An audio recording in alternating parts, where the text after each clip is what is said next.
What does a financial advisor do? Why do we need one?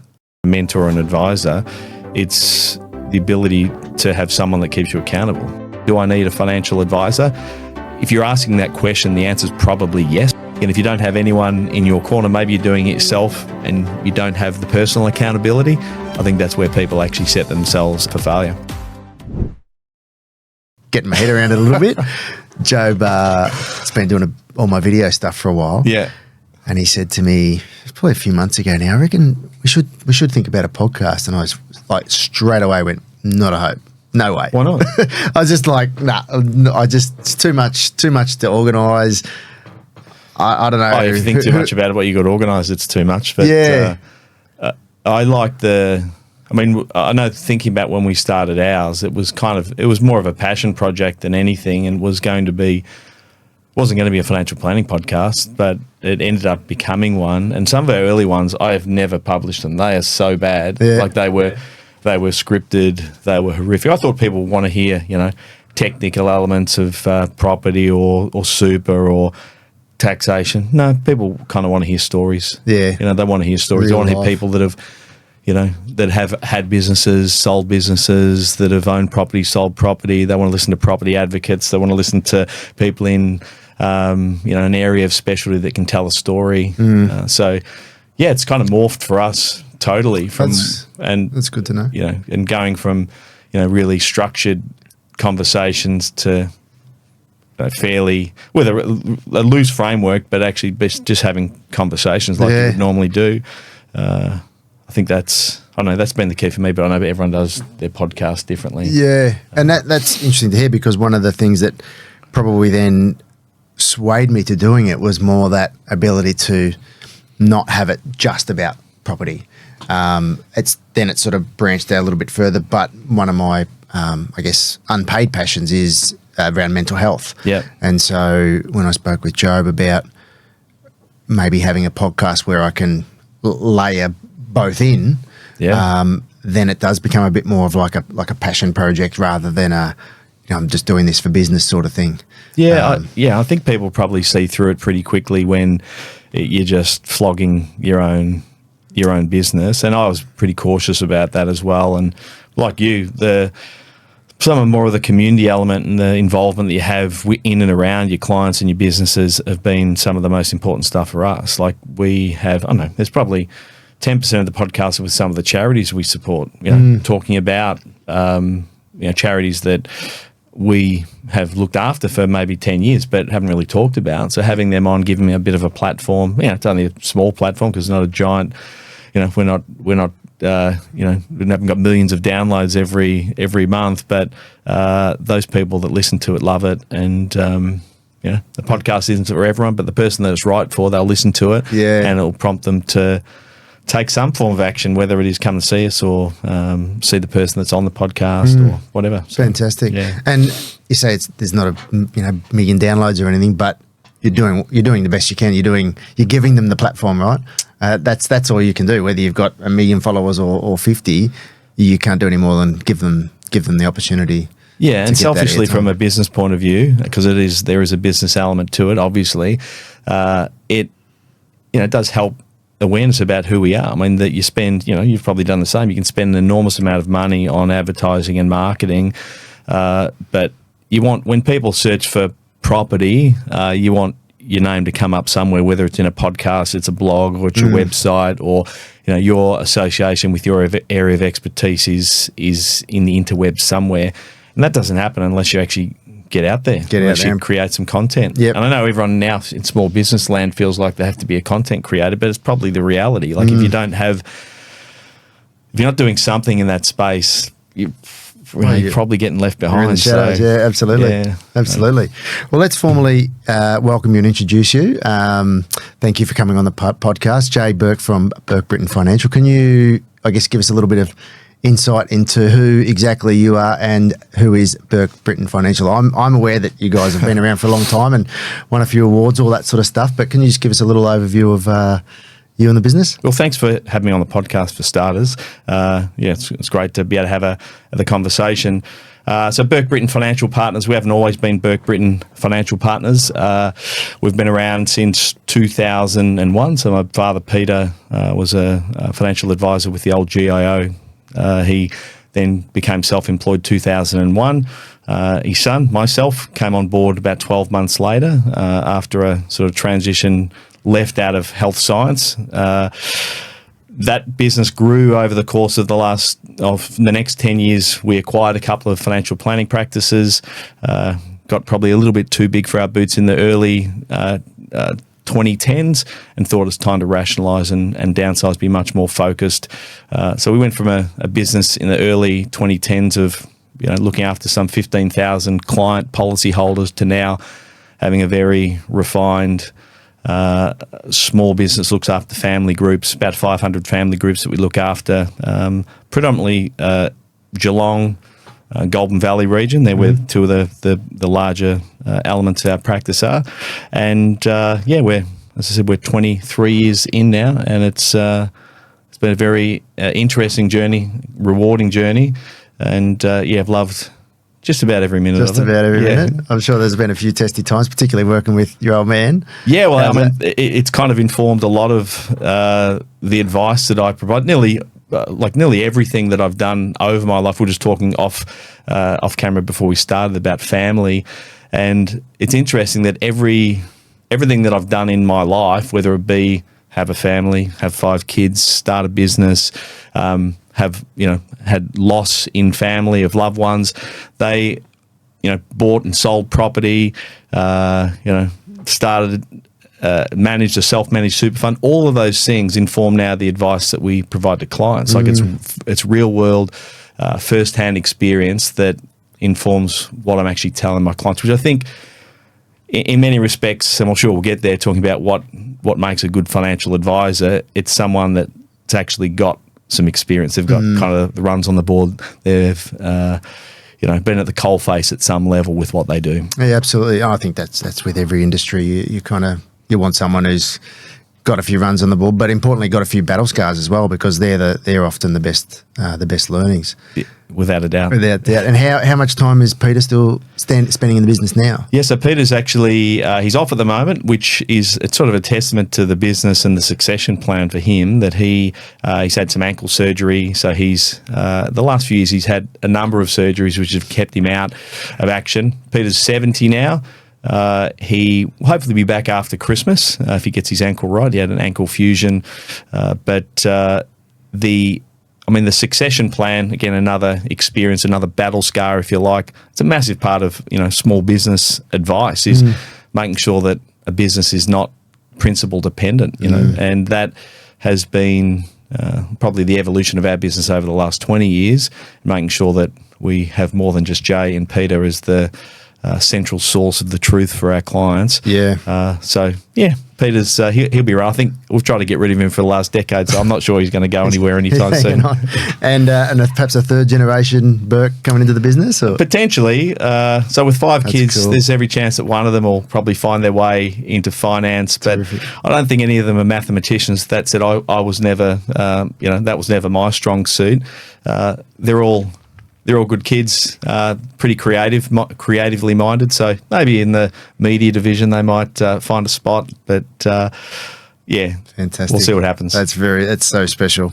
I was only watching a video last night, and it was The Rock, and he was talking about how when he lost his father, they'd had an argument, and for 3 weeks they didn't speak, and he was gone like that. Yeah. So that was pretty intense listening to that, but the fact that you get to work with your father so closely and potentially even one or some of your children in the business, that's very special. Yeah, and it can either go very well or it can go very poorly. Well, you wouldn't have been around 20 years if it wasn't working, I reckon. So no, I think the ability to be able to respectfully challenge like your business partner, but if it's a family member, it kind of takes it's a special quality to be able to do that with family. I know there's plenty of family businesses out there, but some of them end in tears. So been fortunate that ours hasn't, and well done. It's just gone from strength to strength. Fantastic. And I think there's still, I know from talking to my clients, there's still a lot of people that don't really understand what does a financial advisor do. What does a financial planner do, financial advisor do, and why do we need one? Yeah. Well, I mean, I've talked about this a lot over the years, and on our podcast, it is the thing that comes up. I think it's a thing that, as an industry, we've done the worst. Like, we've done a really poor job of explaining to people what financial advisors do. And it's one of the benefits of the podcast and letting people sort of have a peek under the hood and listen to financial advisors talking about what we do, because you can kind of demystify things a little bit. I suppose one of the problems with financial advice is it's so broad. You know, and people's entry point into financial planning and financial advice can be quite singular. It can be quite binary. You know, someone wants to buy a home, they are retiring, they've received an inheritance, and they're all valid reasons for actually needing financial advice.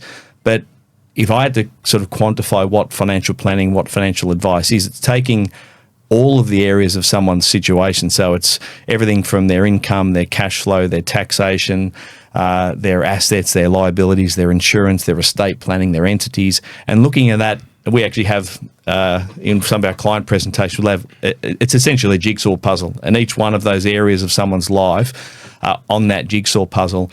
And what most people don't understand is the interconnection between all of those pieces. Right. Like, most people will have, you know, a thought, whether it be around property, that they want to buy a property. But as you would well know, people aren't necessarily that great at drawing the connections between the property investment and estate planning, the property investment and ownership structure, the property investment and cash flow, the property investment and debt provisioning. So I think it's not until, I think sometimes people have to experience financial planning to actually understand what it is. Yeah. And that is probably the difficulty. And again, we throw around a lot of nebulous terms in financial planning, where there's a lot of jargon. And I mean, our aim as a practice is to try and demystify that and make sure that people actually have a basis for understanding why they might need it. And again, it probably requires, if someone's thinking, do I need a financial advisor? If you're asking that question, the answer is probably yes. Yeah, and that's a good way of framing it. That at worst, you should go and have a conversation with someone, you know, possibly the two blokes on this podcast. Yeah, well, I'd like to think we can give them a little bit of info. That was really interesting how you said that about the retirement and also, say, inheritance. Yes. Have you got any kind of loose numbers around how many people kind of get then, I guess, thrust into needing that advice because, I've got this inheritance now, rather than coming to you with the ideal scenario be coming and saying, hey, we want to get some planning and advice done for building up the bigger picture. Have you got any idea as to how many come to you with either of those two scenarios? Yeah, well, I think I haven't got exact numbers on that, but I can say anecdotally that the majority of our existing clients, so the 500 family groups that we look after, they're all very well versed on the trigger events that would have them coming back to us and thinking, you know, they've received an inheritance, they've had a family member that's passed away, entering aged care, they've got a child that they need to support into a property purchase. They know the triggers and they're actually coming to us. So we get a lot of our existing clients directing our maybe their family and their friends to us because they're totally aware of how we can support. There is on the people external to our business, people come in many different ways. Ideally, as you said, you want people to come to us at the very early stages in their life where you've got an opportunity to actually build the foundation for them of understanding cash flow, understanding assets, liabilities. But unfortunately, they're not teaching that in the schools. That's a big problem. I think it's a bit of a travesty that they're not teaching kids around cash flow management and the ability to be able to use debt or property. So people enter somewhere along the timeline from, accumulators. You got your first job. You're a young family, like we'll say yourself and I, who've got young families, and then you've got your retirees, your pre-retirees, and then all the way through to aged care. It really does. It depends, and the idea of, I suppose, inheritances and lump sums. What we want to make sure is that when people do have those trigger events, they actually know where to go. They know where to seek. They've actually got an idea what to do, because unfortunately so many people will have those trigger events and are just maybe bamboozled by choice and Google and just not know what to do. Therefore, they take no action at all, which is definitely what we don't want them to do. No, that's right. I'm not sure what's worse, taking no action or making a bad decision when you do take action, but certainly no action comes at a cost, that's for sure. Yeah, there's definitely an opportunity cost of sitting on the sidelines and doing nothing. Yeah.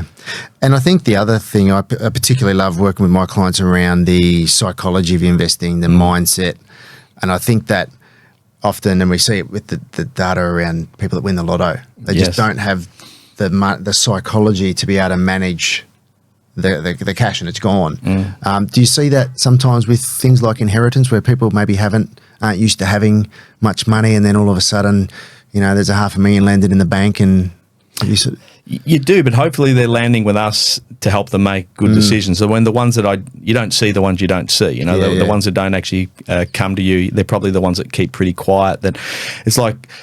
You hear most of the success stories because people are pretty noisy about it, but the people who have made bad decisions, they generally keep pretty quiet about it. So, yeah, we probably see more of the success stories than the people that have come to us having made the right decision to actually seek out some advice. But the investor emotion is real, and it's one of the superpowers that we as advisors, I think, if we've got a superpower, it's the ability to be objective and sort of removed emotionally from people's situation. Because I think what the majority of people don't do very well is they don't detach. They're not detached from their entire situation. Like I said earlier, most people come with a need in mind, like they've got a property that they want to buy, and they're maybe hyper-focused on that purchase of the property itself.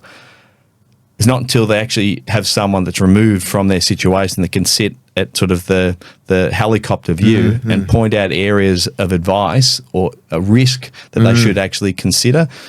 And so that, I think that's one of the not hidden, no, so hidden, but one of the values of actually getting advice is having someone that's totally emotionally removed from your situation. And we do see it all the time. There's, for those people that have seen that sort of roller coaster of investor emotion, there's been a graph that's run around for, I reckon, 30 years. It comes up in every presentation that I see. And people get very, very excited when the markets, whatever market it is, the property market, the share market is super good, and they say, I want a piece of that. But they're generally looking in the rearview mirror at the way things have been. People generally want to invest they want to invest the most when times are really good. It's just, if you're looking at it emotionally, and people want to invest the least when markets are the worst because they're scared. And it's, in fact, the complete inverse of that most people should be thinking about. They should be, the Warren Buffett philosophy of buy low, sell high. It's actually really hard to do if you don't have sort of someone on your shoulder. Like someone in your corner as your conscience saying, hey, I know you're emotional about that. I know you're desperate to buy that, but maybe it's not the right time. Or I know that things are looking pretty scary at the moment, but we've actually positioned you to be able to take advantage of this opportunity. So I'm very much of the belief that crisis creates opportunity, and that's where the value of advice is so important, that you can take away all of the concerns and just say objectively, this is what we should be doing. We've been planning for this. Let's pull the trigger. No, you've framed that up perfectly, and that it's very hard to put a price tag on that ability to have someone objective giving you some guidance, or a bit of a sounding board at least. I had a great conversation with a young fella yesterday who's talking about buying a property and renovating it and subdividing it, and he's all excited, and it's all just going to work perfectly, but I was able to just, I guess, highlight after a few questions some of the other things that are going on in his life. Second child on the way at some stage, maybe traveling around Australia, all these layers, and some of these strategies, whilst they can work really well for someone, may not necessarily be the right fit for you. And you mentioned the Warren Buffett there. I thought you were going to say a different quote, actually, because I was going to ask you about the Warren Buffett thing, which is around the, take action when everyone else is. I don't remember the exact be greedy words, when but others are fearful. Be fearful when others are greedy. Exactly. Yeah. Same thing, right? With mainstream media just getting pumped into our ears and into our eyeballs, being able to adopt that mindset is very, very tricky for unsupported. Yeah, it's very important. It's hard to do as an individual, even as an advisor. Like thinking about your own situation, I need support. Like I need detached support with the people that surround me to provide me advice, because it's very hard. It's easy to be detached from someone else's situation. It's hard to be detached from your own. Yeah, and again, that's the value of advice. I know when we're talking about the value of advice, sometimes it can be very like there is objective and subjective measures of value. Like people say, how much tax are you going to save me with this strategy? Or, how much is that going to grow in value? Or how much income is it going to produce? But there is a significant subjective value of advice, and that's the value that someone places upon having someone as counsel for them in their corner to, be the gatekeeper for all things financial and to provide mentorship, guidance and direction. And it's not for me to place that value for a client. It's up to them. Some clients are quite happy to run things themselves. Others see exceptional value in that, and they're probably the people that get the most value out of an advice relationship. Yeah, fantastic. No, it's really well framed up.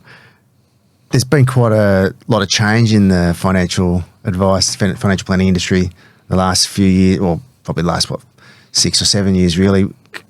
Yeah, you've seen some pretty significant numbers kind of drop off as far as the number of planners and advisors out there. What's sort of been the main reason for that, do you think?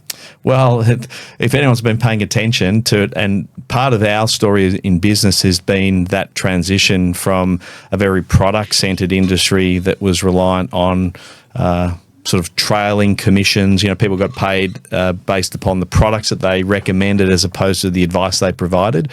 And I know in the early sort of 2000s, Peter, my father, I think he was sort of ahead of his time in terms of understanding that we definitely need to be moving towards a fee-for-service model, and a fee-for-service model where you actually delivered a set fee. So you had a set fee for a service that you'd actually deliver, rather than just getting paid because you had a product on your register. So we, as a business, had something in the order of 15,000 policyholders, and over the course of the 2010s, changed it all to a fee-for-service model, where we now have around 500 family groups that pay us a fee for a defined service and advice that we actually provide. That's probably the biggest change in the industry. But one of the reasons why so many advisors, I think, have left the industry is they just didn't prepare. They didn't prepare and make sure that their businesses were bulletproof. So when trailing commissions disappeared, when the Royal Commission happened and they axed all commissions, a lot of practices and business owners cried foul. My argument to that was the writing was on the wall for years. Right. If you weren't prepared for that change, then it's probably your own fault. And the education requirements, they're probably the other thing that as a financial advisor, the industry has been working really hard to make sure that a financial advisor is a recognised profession with recognised qualifications. And for some people, that's just going to be too hard in the latter years of their life. So you've seen a lot of the older financial advisors that have said, that's me done. And that's why I think you've seen, circa sort of 60, 70% of advisors over the course of the last decade have disappeared. Yeah. But that's all right. There's still many Australians that need advice, and there's fewer advisors to provide it. So it's a good industry to be in. Yeah, absolutely. And when was that Royal Commissioning? Oh, good question. It's in the Royal Commission was in the mid 2015, 2016, maybe. Oh shit! So we're coming up, closer to 10 years then. Well, maybe it's a little bit later than that. Yeah. I've kind of pushed it out of my memory. I mean, sorry to remind you. No, but I think that a lot of people were hyper focused on that change. For us as a business, we'd already made the change to actually deliver advice and service for a fixed cost to our clients. Yep. And so whatever happened in the industry was going to happen. Wasn't as disruptive for you as a lot of the other businesses. No. Then. Yeah. Fantastic. Are you more property or shares focused? Do you have a favourite toy to play with? Well, my favourite response to that is it depends. It's kind of the legal response almost. And I did a podcast the other day where I think it was called "It Depends," because nearly every question that you're asked in that regard is "it depends." Because every single client is different, and what tools you pull out of your tool belt to address their needs will differ depending upon where they are in their sort of life cycle and what their tolerances are from an investment point of view. Current holdings. Exactly. And again, it does depend. And I think one of the first questions you ask a client when they're talking about investing at any level is the question of why. Like, people whether it be people say, I want to start a self-managed super fund. Okay, why? I want to buy an investment property. Okay, why? I've got money to invest in shares. Okay, why? Like, is it for income purposes? Yeah. Is it for capital growth long term? Do you want to be able to, have you got a preference towards a particular asset class? Do you have previous experience with it? All of those things then inform what the client's actually going to be comfortable with. Then you can overlay over the top of that things like what's going on, market conditions in any of those. So again, I'd always start with the question of why when we talk about what we should invest for our clients. Once we've opened up that door, the avenue to investments is whatever's suitable. One of the biggest and fastest growing parts of our business historically, our business has been very heavily focused on retirement and retirement planning. And again, very product focused, but over the course of the last decade, as the benefit of and the value of self-managed super funds has become apparent, self-managed super funds is probably the fastest growing part of our business. In conjunction with that is the ability, why a self-managed super fund? Well, it offers flexibility that retail, wholesale, industry super funds don't, which is the ability to actually own property, the ability to set up limited recourse borrowing arrangements, and hold alternative assets. So all of a sudden, as a financial advisor, a self-managed super fund gives you sort of some tools in your tool belt that you don't have otherwise. Yeah. And I think that's one of the most important parts of an advice relationship is that you want to be prepared to take opportunities when they exist. Like we said earlier, preferably you get people understanding the value of advice early, so you've got essentially the foundation stones of their situation ready to go, so that when crisis presents itself, you have the structures set up. You've got your lender sorted with borrowing capacity. You've got someone that understands the property market that you're interested in ready to go. You've got, whether it be a broker or investment manager, ready with the assets that you might invest in. Trying to do those things in quick time, immediately when someone walks in the door and says, I want to buy a property, or I've got, I want to buy some shares tomorrow. It can be done, but our preference would be to actually give people some lead time. Sometimes that's frustrating for clients where, they would like things done yesterday. All I'd say to people in that regard is that if you want things done quickly, you should build a really good relationship with a financial advisor so they know your situation inside out and back to front. And when it comes time to actually give advice, you can pull the trigger quickly. You've done all that homework. And we're the same. We're a little bit different in the property investment advice space. As you probably know, our industry is unregulated. Yes. Which keeps the door well and truly ajar for some pretty ordinary advice and practices. But we are part of a very compliant and transparent network called the Aspire Property Advisor Network. And it's all about, like you, understanding your client first. It's not just about saying, hey, we've got these 10 properties for sale. Let's go through an education process. Let's understand the risk profile. Let's work out what's going on in the big picture. Talk through the pros and cons of different strategies and different ways to tackle things. And only then are we able to then confidently make a recommendation as to what's the right fit. It's interesting you say about that sort of frustration in the clients, because we sometimes see that as well. People are like, come on, I want to buy a property. Yeah. Go and see a bloody property spruik if you just want to, buy a property. Or for us, it's about, if we're going to be able to, take a long-term view of actually building a portfolio, we have to do that work up front. Otherwise, it's just not going to work. And I actually speaking with a client today, 10:30 this morning, and they were. It was a really interesting one. We've reserved the property because they kind of, and in hindsight, I allowed them to rush through the process a little bit. And now that we've reserved the property, where normally we would do a series of events to get to the point where now we're just, you said you wanted a red triangle that big, here it is. Now it's like, because we kind of, missed a couple of steps, like, shit, I don't know if I want a red triangle now, And so I think it's so important to do that little bit of slower process up front to try and gather all that information so that you don't then have the headaches at the other end. So I can totally relate to that. Yeah, I couldn't agree more. And the fact that you can actually recognise that and go, yeah, we actually missed a couple of steps here. That's why we maybe haven't got the right fit. Anyone out there that's listening and are feeling like they're being, rushed into a decision, I'd say you got to trust your instinct to some degree. So maybe it's time to just pause for a minute, and maybe seek some secondary counsel, get some more direction. But again, it's easier said than done, because there's different personality types. Some people are very direct, some people are very conservative, and like most things, a lot of what we're talking about is around personal responsibility. We can, as advisors, give people direction, but one of the biggest lessons and takeaways for people listening to this would be that you should never carte blanche give responsibility to someone else over your life. The whole process of financial advice should be one that's a collaborative one, where you're involved. You're a key stakeholder. You're the key stakeholder in that situation. So you should be, you should understand the process.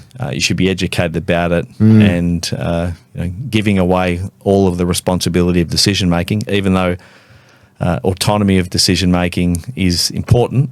You got to be careful about that. Yeah, absolutely. I kind of frame that up with when I have someone that is going through that process of working out what's going to be the right strategy, what's the property. I say to them, almost a bit tongue in cheek, but I want you to be able to go to the barbecue the weekend after we buy this thing and tell everyone there why you bought it, not just Shane said so. Now, conversely, I've got a young guy who it was quite a process getting he and his wife to secure their first property. They were very emotional. They only wanted to buy within a couple of suburbs of where they lived. They were up in north of Melbourne, ended up buying in Perth. But I guess that's because of the information we shared, the process we took them through allowed them to confidently make that decision. But now I caught up with him the other day and he's like, what are we doing next? I don't just tell me what I'm doing, but he's already been through the process. Yeah. I think someone coming in and just saying that off first go, that's a red flag for me. That's going to end in tears. That's not how we approach it. Yeah, and there's a bit of a contradiction in what I just said too, because once you've built, the difference in that is you've actually built a relationship with them. And trust. So trust and relationship. You understand their situation, so you can be a little bit more autonomous in decision making. They do trust in you to actually make decisions on their behalf, and that's, what do we call it in sort of decentralized command, where you actually you're giving some of that responsibility of decision making to someone, but that only comes after you've actually built some relationship capital. And again, that's one of the most important things in picking a financial advisor, is someone that you can actually have a relationship with, because as much as it's a numbers game, it's also a relationship game. So relationship capital, I like that. Well, that comes from I've sort of the attributions. It's not mine. It's not my quote, but Jocko. You follow Jocko Willink? Oh yeah. I don't actually follow him religiously, but I see his stuff come across. Yeah, so he's got a leadership consulting company in the US called Echelon Front, and we're part of that. So every Tuesday morning, our team, or some of our leadership team, jump on that, and basically just talks about the leadership principles, sort of the laws of combat as he talks about them, which there's 4 of them. I'll see if I can get them right. First one is teamwork. So in financial planning terms, it's about having a team around you, like making sure that you've actually got a team of professionals that can cover and move your back if and when you need it. Second one is simple. So having a plan that is simple, that you can easily articulate, simple, clear and concise. I see financial plans that come my way, and yes, financial planning is complex, but you should be able to demystify it and simplify it as financial advisors so someone can actually understand. If they can't, we've missed the boat. Yeah. The third one is the ability to sort of prioritize and execute. So these are laws of combat, which again apply to sort of financial planning and everything in life. In financial planning terms, it is being able to know what your objectives are. Like most people, when they come to us, have no idea. They've got a handful of things that they want to talk about, but they need help prioritizing their objectives and deciding which one of those they're going to execute on first. And then the fourth law of combat, which is we're just talking about, which is decentralized command. You get to the point where you've actually built enough relationship capital with someone, you can essentially decentralize. And in business terms, it's about, I mentioned it at the start, you want to build a business that isn't principal dependent, it's not reliant on me. Well, that only happens if I have a team around me that can make decisions autonomously of me. Yep. If that doesn't happen, then the business is always going to be me and me alone, and it makes it very hard to grow. So yeah, absolutely. Anyway, they're kind of the four core tenets of the business and how we think, and that we try and make sure that they're embedded in the team, and also they sort of then evolve and morph their way into the relationships with clients because they relate. That's a perfect segue. I was actually going to ask if you work with a coach, mentor, whatever it is. So how long have you been working with Jocko? So I followed Jocko. I used to follow a bloke called Tim Ferriss who was... Is he the author? He's an author. He's an angel investor. He wrote the 4-Hour Work Week. Yeah, the 4-Hour Work Week. Yeah, so I somehow came across that book. Maybe it's probably 15 years in print now. I came across it online. I think I read that. He started the podcast. I probably should have started the podcast 15 years ago when I heard him create, when he was saying, "Listen, audio is going to be the way to go." Right. He had Jocko on one of his early podcasts. I think it was the first ever podcast that Jocko did, and I think he had a leadership consulting company in its early stages back then. That's probably 2013, 2014. I followed him, and then we started subscribing to, as a business, his leadership program, which is once a week, an hour with Jocko and his team on a Tuesday morning, sometimes 4 o'clock in the morning. So it's an early start through the winter.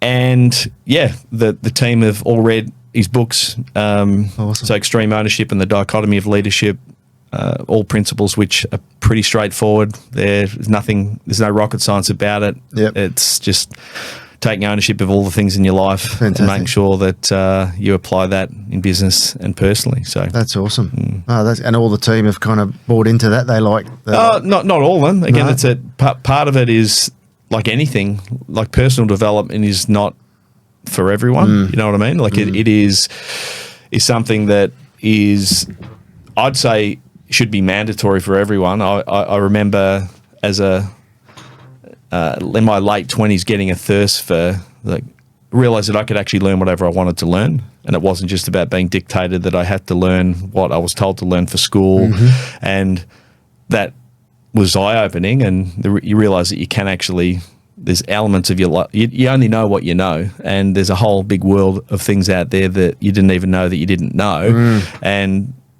personal development is probably an overused term, but I think it's valuable, and particularly in business, if you're wanting to have people unified and pushing in the same direction, you kind of got to have some common values, and it's actually hard to bed down, particularly as you grow a bigger business. Like I know that when we were a business of kind of 40 strong, it was much harder to embed sort of those principles than it is with a team of 16 of us now. Yeah. Have there been any other kind of coaches, mentors that you've used over the years that you could maybe recommend people could dive in and have a listen to some of their content? Or well, Tim Ferriss is one of them. So Tim, I love Tim's stuff, and Tim's early stuff from the 4-Hour Work Week is just about time efficiency. It's really about making sure that you are making effective use of your time. So I always recommend Tim and his books, Jocko's books, obviously. In terms of personal mentors, my father's obviously one of my biggest mentors in business. He's been around the traps for a long time, and probably the biggest lessons from Peter, which again are part of, I suppose, why I'm sitting here having this conversation with you, is that he's been big on connection. Like, his whole ethos in business is that you shouldn't have a famine mentality and worry that, we're going to cut each other's lunch from a business point of view. You should actually connect people. I think that is another superpower of our business, and I would suggest a superpower of yours is the ability to be able to connect people with other advice and services that they might require. Our job as financial advisors is to actually bring together all of the parties that can help a client, whether it be the accountants, whether it be the property advocates, whether it be the property advisors, solicitors, the list goes on.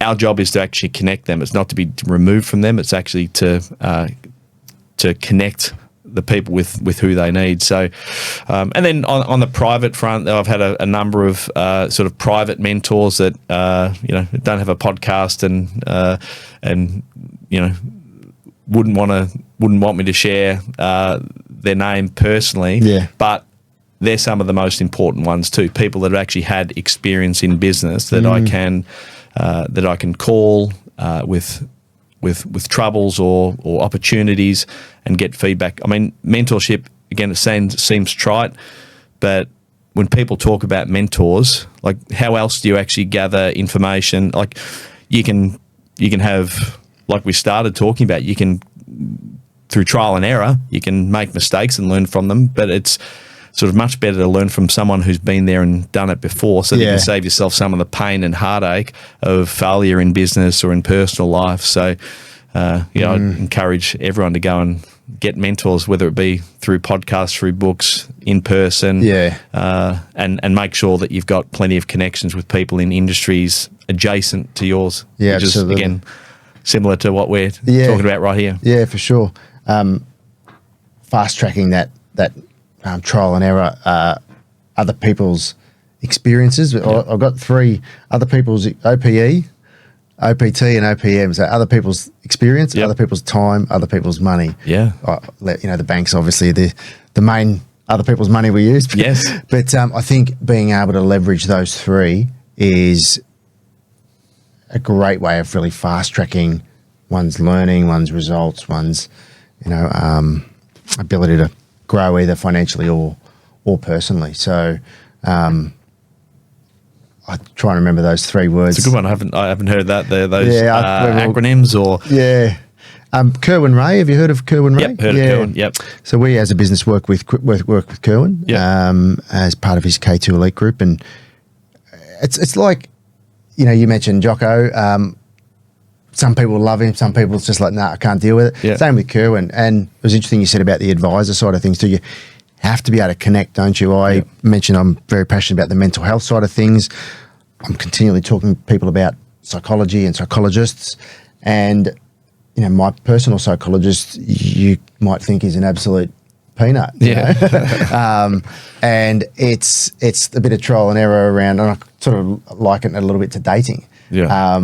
I could say, you got to meet my friend Job. He's handsome, he's great, he's funny, and then the person comes along and says, no, he's an absolute knob, But then the next one comes along and loves it. So it's the same with the advisor. I think it's really important, and I'm upfront with not even clients at this stage, and say, hey, we have to be able to talk deeply. I have to be able to understand you, not just financially, but your emotional, intelligence, your personal fears, deepest, regrets and goals and all that. And that's the stuff that really allows us to take things to another level. You mentioned before about that, having those conversations with your dad and challenging him and things like that. And it's like in sport, you have to be able to call each other out and hold each other accountable. And if we can't do that with our clients, we're a little bit limited with how far we can take things as well, isn't it? So I think it's so important to be able to get down and get dirty with them and get real. Well, there's got to be some level of accountability. And I think, again, going back to the value of having a relationship, a mentor, an advisor, it's the ability to have someone that keeps you accountable. So this is what we agreed. This is the priority order that we said. This is what we're executing on, and we're going to hold each other accountable to actually achieve those outcomes. Yeah. If you don't have that, again, if you don't have anyone in your corner, maybe you're doing it yourself and you don't have the personal accountability, I think that's where people actually set themselves up for failure. Yeah. I kind of liken a lot of things to sport. Love my sport, particularly footy. But a great video I remember watching of Kerwin talking to one of his staff members, or talent as he refers to it. She was an ex-athlete, and he was saying along the lines of, if as your coach, every time it gets hard or you start to sweat a bit, or if you don't want the coach to be like, oh, okay, then we'll just stop. Let's just, we don't go too hard. We don't want to work hard for it. And it's sort of the same with our clients, isn't it? We have to be able to go, hang on, we've got to push a bit harder here, or we've got to challenge that thinking. That's where the magic is, I reckon. And that's the stuff I love. When it's a bit, what's the right word? Like, transactional. It's not very enjoyable. The stuff where you really can, like my clients I mentioned who wanted to buy in 2 suburbs away from where they lived and ended up buying pretty much in the furthest possible place in the country. That is one of the best experiences I've had with clients, because I was able to help them shift their mindset, their belief system, kind of get out of their own way. And that was extremely rewarding. And I caught up with him about a month ago now and shared with them the result of their investment, and they made circa 170K uplift in 18 months or so, whatever it was. And I won't repeat the exact words he said, but he looked at me across the table and he pointed at me, he goes, you know, effing, in a very loving way, but he's like, you told me, you prick, like, and it was just, I've never had anyone say that, but he was basically in his knockabout way saying, thank you so much. You told me what you were going to look after us, and you did. And it was, it's kind of validation. Bloody awesome. Yeah, it was really, really special. Is there a one thing that I don't know? It's very difficult. One thing, but what's the sort of the bit of nugget, the gold nugget that you could probably give to, say, our listeners around going and having a chat, or giving them the confidence to go and have a chat to a financial advisor, most likely yourself, of course. But what's that sort of that one thing? Well, again, it's very hard to drill it down to one thing. But if I had to, or think about a couple of things, the people you get the best value out of advice if you've actually prepared. Like if you've done some pre-work, and I know that we've just said that it's hard. People come to us in many, many different ways, but the people that get the most value out of coming and getting some advice have probably at least shuffled their cards in a way where they know where they're at. They've got an idea of their income, their assets, etc. But I was thinking about this. The one thing that I think is universal across everyone, whether they have a little money or a lot, or they're business owners, is an understanding of their cash flow. And again, it sounds pretty nebulous, it sounds pretty boring, but you think about any decision you make of a financial nature, and you tell me how you're going to make that if you don't have some awareness about whether you spend more than you earn or you earn more than you spend. So that understanding of cash flow, which the majority of people do not have. They do not have an understanding. And that's for the person that's earning $100,000 as a household. That's the same for a small business that's got $30 million worth of turnover. You'd be surprised at how many of them simply don't have awareness about what comes in and what goes out. Having control of your cash flow is like being able to time travel. The reason I say that is that you have the ability to actually forecast into the future what life's going to look like. And most of us just don't have that. You think about the people that present to us, and they have no idea what they're going to do. They don't know what they can afford. It's very hard to make an informed choice about, should I buy that property? Should I put that money into super? Should I buy those shares? Can I afford to borrow that amount? Unless you have the very foundation stones of your financial situation in order. And I would argue that the beginning piece of that is cash flow. So if you're out there and you're listening to this and you think, I don't know what it costs us to live. I don't know what it costs our household to run. I don't know what it actually costs us to operate our business. So scale it up from, household through to business. That's your first port of call. Everything else will flow out of that. And sure, there's many other areas of advice and things that flow out of cash flow, like taxation, like lending, but cash flow is king. Fantastic. And cash flow allows you to make lots and lots of informed choices about what you do with your money if you know. So that's where I start. I love that. So if I can kind of bundle all that into one, I reckon it's know your numbers. 100%. Yeah, know your numbers. Fantastic. All right. Well, Jay, mate, that's been awesome. Awesome chat. I really appreciate you coming on the podcast today. So we'll wrap it up there and say thanks again. Thanks, mate. Look forward to returning the favour and having you on our podcast. Cheers. Champion. Thanks, man. Thanks, mate.